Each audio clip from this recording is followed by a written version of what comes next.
김지은이라는 여성이 있었습니다. 34살이 되던 생일날 저녁 친구들과 함께 하던 생일 파티 자리에서 쓰러졌습니다. 친구들이 그를 차에 태워 병원으로 갔지요. 이 사람이 처음 쓰러진 것이 아니었습니다. 태어날 때부터 심장 비대증이 있어서 중학교 때 처음 쓰러졌습니다. 고등학교를 다닐 동안에는 3번이나 같은 일이 반복됐죠. 생일날 또 쓰러졌을 때 이 사람의 심장 기능은 정상 수준의 8%였다고 합니다. 심장 이식 대기자 명단에 이름을 올려놓고 8개월을 기다리고 있는 중이었습니다.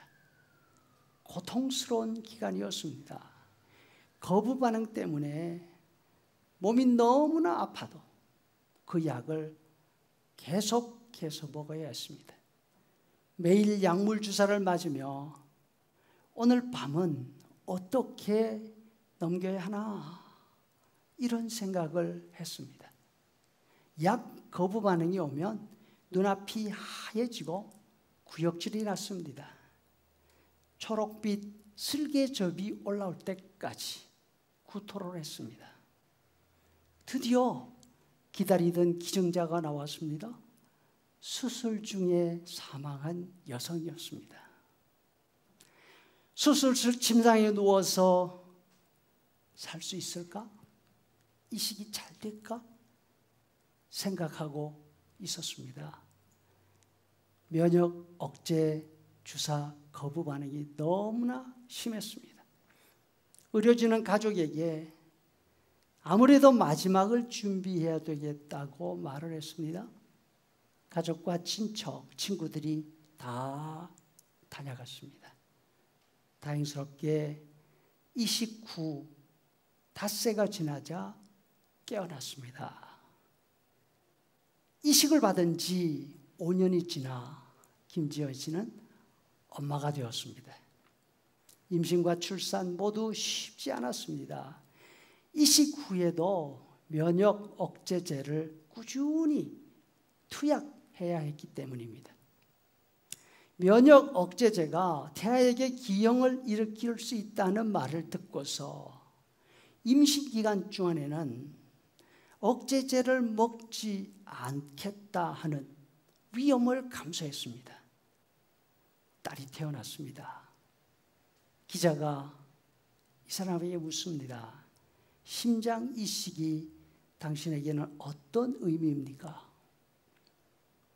제2의 삶, 새로운 삶을 얻은 것이죠. 이렇게 대답했습니다. 1년에 한두 번씩 쓰러질 때는 꿈도 못 꿨고 포기했던 삶이었습니다. 그런데 기증자 덕분에 꿈에 그리던 가족을 이룰 수가 있었습니다. 가치 있는 삶을 선물해 준 기증자에게 감사드리고 숭고한 희생을 생각해서 베풀며 값진 인생을 살아가려고 합니다. 죽음의 위기를 넘어선 사람의 다짐이고 고백입니다.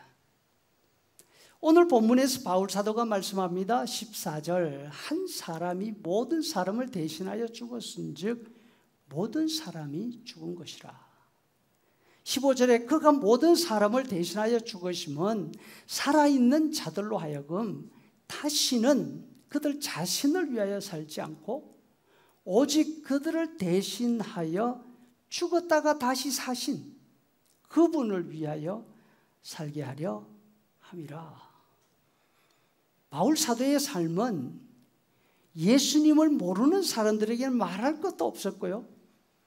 바울 자신이 전도해서 세운 고린도 교회 신자들 눈에도 미친 것 같았습니다. 정신 나간 사람처럼 보였습니다. 13절에 보니까 여러분의 보기에 우리가 미친 사람처럼 보입니까?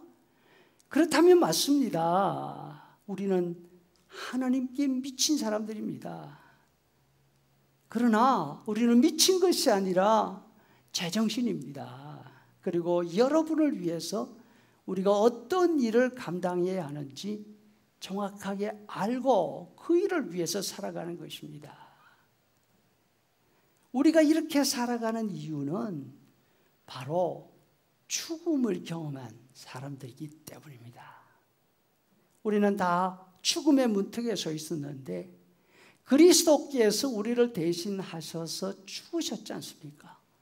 그래서 우리가 죽지 않고 이렇게 살아 있습니다. 우리는 이제 우리를 대신해서 죽으신 그분 때문에 제2의 삶, 새로운 삶을 얻었습니다. 그 숭고한 희생을 생각할 때 과거처럼 살 수가 없었습니다. 우리는 죽었다가 다시 살아난 새로운 피조물이기 때문에 값진 인생을 살아야겠다. 그렇게 다짐하고 있습니다. 여러분, 김지은 씨에게 심장을 주고 새 삶을 준 그분은 심장 수술 중에 세상을 떠났습니다. 너무나 안타깝지요. 그럼에도 불구하고 그분의 안타까운 죽음으로 인해서 다른 한 사람에게는 새로운 삶의 길이 열렸던 것이죠. 그분은 하루하루 감동이 있는 삶을 살고 있는 것입니다. 우리는 이와 같은 장기 이식 사례들을 읽으면 감동을 받습니다.